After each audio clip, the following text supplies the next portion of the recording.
कनुप्रिया जी, हम लोग जो देख रहे हैं कि घुसने नहीं दिया जा रहा है। हरियाणा में लगातार आ रही कि अब वहाँ जो उम्मीदवार हैं उनको मुश्किल आ रही है, पुलिस के साये में चलना पड़ रहा है, तमाम स्थितियां विपरीत है और उसके बाद भी आप कोई ऐसा विजन पेश नहीं कर पा रहे हैं जिनसे उम्मीद है कि वो शायद बिगड़े हालातों को सुधारें, लेकिन वो उसी में लगे हुए हैं पूरी तरीके से, सिर्फ और सिर्फ विपक्ष को कोसना। या जो राहुल गांधी एकमात्र टारगेट है, जबकि वो इस समय स्टार बने हुए हैं और उनकी जनता सुन रही है ऐसे में। और जो दूसरी अभी प्रदीप सर ने बात की कि वो विश्वास करते रहे लकीर को बढ़ाने में, किसी की काटने की बजाय, और आपका विश्वास रहा है काटने का, कि लकीर को मिटाओ, काटो दूसरे की। अपने ही जाल में उलझ गए, फंसे हो, फिर भी आप बाज नहीं आते हैं। कितना नुकसानदेह है ये दिख रहा है। आपका अपना क्या विश्लेषण कहता है ये सब जो भी चल रहा है, खासकर हरियाणा के संदर्भ में भी देखें तो क्या आप पाइएगा, क्या कहिएगा? जी संजीव जी, जैसा सुधीर जी ने स्टार्टिंग में अपने उसमें बोला था, हरियाणा के प्रति जो बीजेपी के अपराध हैं वो 3-4 बड़े अपराध हैं।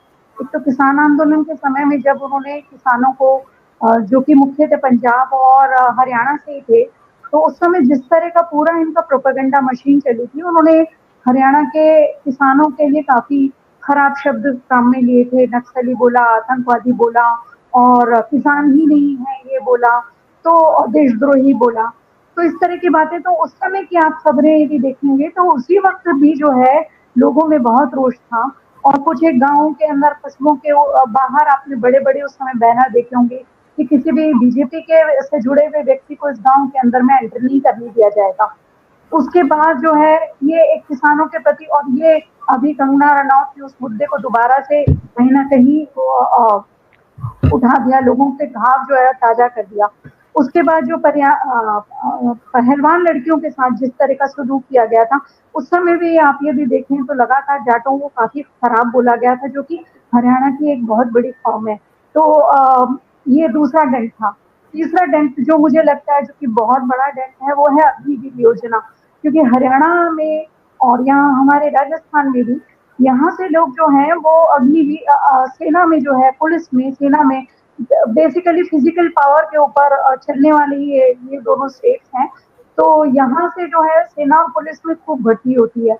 और अग्निवीर योजना ने लोगों के अंदर किस तरह का डिप्रेशन ला के दिया है, उसके आपने कई सारे वीडियोस देखे होंगे, जिसमें कुछ एक लोगों ने तो ये कहा कि हम इसी योजना के पीछे जो है हम अपना परिवार चलाने के लिए सोचते थे। कुछ लोगों की शादियां नहीं हो रही हैं, कुछ अपने परिवार के कर्जे नहीं उतार पा रहे हैं, और कुछों को अपना भविष्य दिखाई ही नहीं देता। तो ये अग्निवीर योजना जो है ये भी काफी एक बहुत बड़ा डेंट है, जो कि हरियाणा के युवाओं के ऊपर जो है लगाया गया है। और उसके अलावा आप देखिए कि आप अपने ही स्टेट में उनको किसी भी तरह का रोजगार नहीं दे रहे हैं। और ये तो बड़े आश्चर्यजनक बात है कि इजराइल की कंपनी के लिए इंडियन गवर्नमेंट जो है वो विज्ञापन करती है और उनको वहां पर भेजने की बात करती है, ऐसे जगह पर जहां पर उनकी जान का पूरी पूरी तरीके से जोखिम है। तो जिस तरह की जो स्थितियां, जो रोजगार की जो स्थिति है, रोटी रोजगार की जो स्थिति है, वो निश्चित रूप से हरियाणा में काफी खराब है, युवाओं के लिए भी काफी निराशाजनक स्थिति है। और राहुल ने जब इस अपने भाषण में, जब उन्होंने भाषण देना शुरू किया, तो उन्होंने एक तरीके से नब्ज पे हाथ रखा। उन्होंने लगातार जो पूरा डंकी की पूरी स्टोरी सुनाई है, उससे वो लोगों से कनेक्ट करके गए होंगे कि भाई आपके पास, आप ये भी सोचें कि हम बाहर किसी तरीके से चले जाएं तो वहां पर भी आपके लिए स्थितियां कोई बहुत अच्छी नहीं है। और उसके बाद ये पूरा भाषण देने के बाद वो कुछ अपने रोजगार के मुद्दों की वहां पर बात करते हैं कि हम इस तरह के आपको ये फैसिलिटीज देंगे, हम किसानों के लिए एमएसपी की गारंटी लेकर आते हैं, ये हम पूरी तरीके से आपको मैं आज गारंटी देता हूँ। और कुछ और उन्होंने योजनाओं को वहां पर लोगों के बीच में डाला है। तो राहुल का जो आत्मविश्वास आता है वो मुझे लगता है कि राहुल गांधी की एक बहुत बड़ी जो सफलता यदि मैं जिसे मानती हूँ वर्तमान की राजनीति में, वो ये है कि वो जनता के मुद्दों को विमर्श में वापस लेकर आए हैं, वो राजनीतिक विमर्श में वापस लेकर आए हैं। मोदी जी जनता के मुद्दों के ऊपर बात ही नहीं करते हैं, और यदि वो बात करते भी हैं तो वो आरोप की भाषा के अंदर बात करते हैं।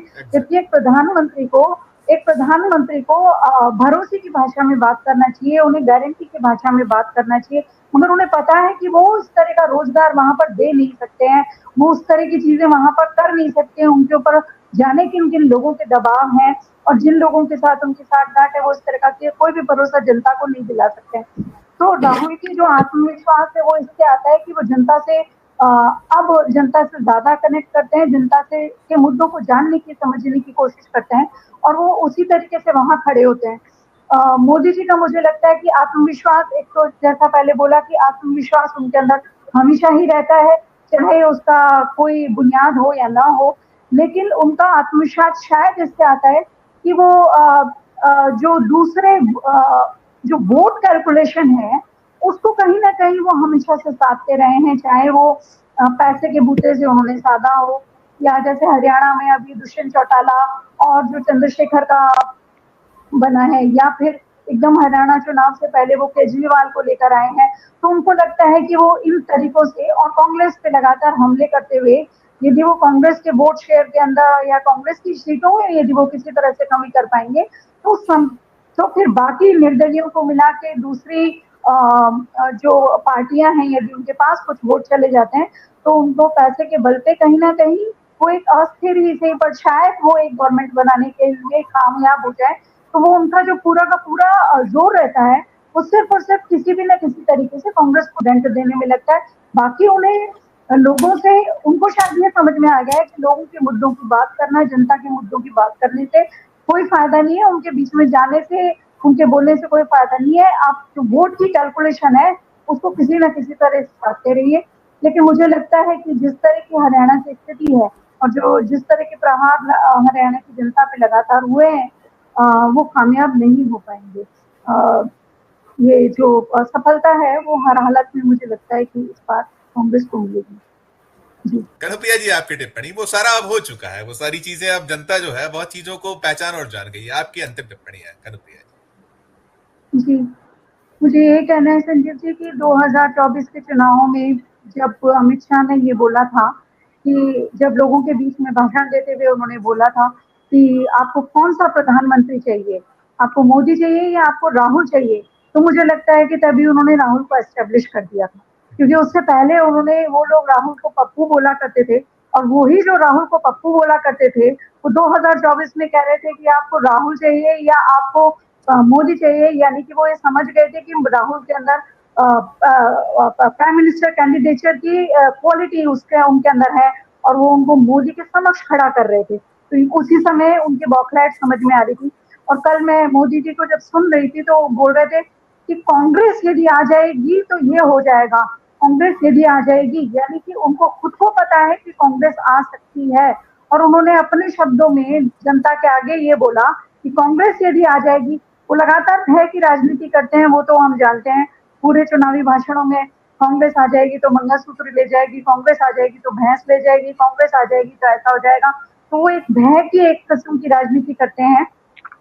लेकिन अपने मुंह से उन्होंने खुद ने ये बोल दिया हरियाणा चुनाव में, यदि कांग्रेस आ जाएगी तो ये हो जाएगा।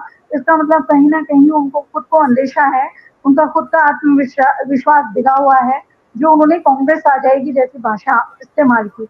उसके अलावा जो अभी के चुनाव हो चुके हैं, राजस्थान के चुनाव हो चाहे मध्य प्रदेश के चुनाव हो, जिस तरह के हरियाणा से सटे हुए प्रदेश हैं, जिस तरह के गारंटीज जो है बीजेपी ने यहाँ पर दी थी, चाहे सिलेंडर की गारंटी हो या जो दूसरी गारंटीज हो, एक भी गारंटी पूरी नहीं है। और जबकि जो पुरानी जो सरकार की, जैसे राजस्थान के अंदर जो सरकार की गारंटीज थी, वो गारंटीज भी उन्होंने खत्म कर दी। तो एक तरीके से लोगों को सीधे सीधे उन्होंने धोखा दिया है। और ये बात अब सामने नजर आती है कि बीजेपी चुनाव यदि लेगी तो जुमले भी यदि वो बोलेगी तो वो जुमलों के बाद वो उनको पूरा नहीं करती है। आप अमित शाह खुद बोल चुके हैं कि गारंटियां जुमला होती हैं। तो मुझे लगता है कि अब मुझे सिर्फ रुचि हरियाणा चुनाव में ये जानने में है कि दलित वोट किस तरफ जाते हैं, क्योंकि राहुल के भाषण को तोड़ मरोड़ के उन्होंने खूब उसको पेश किया है कि वो आरक्षण के विरोध में, आरक्षण के विरोध में लगातार इस प्रोपेगेंडा को उन्होंने चलाया है। और उसके अलावा जो चंद्रशेखर का जिस तरीके से यूनिटी हुई है और जिस तरह से उन्होंने कांग्रेस से लेने की कोशिश की है, तो दलित वोट को वो कितना बांट पाते हैं ये जरूर देखना है मुझे। हालांकि राहुल गांधी ने आज फिर उसी मुद्दे को, आरक्षण के मुद्दे को और सारी चीजों को बार बार, जाति जनगणना को उन्होंने बार बार बोला। मुझे लगता है कि इस कांग्रेस कांग्रेस के लिए ज़्यादा ज़रूरी ये है कि वो उनके आपसी खेमे की जो सिर्फ टॉवल है, जो कि राजस्थान चुनाव में भी जिसका असर हुआ था, वो उसको साध पाते हैं तो बहुत अच्छी बात होगी। बाकी सारी चीज़ें एंटी इनकम्बेंसी और जो हरियाणा के स्वाभिमान को बीजेपी ने चोट पहुँचाई है, ये सारी चीज़ें ऑलरेडी उनके पक्ष में हैं।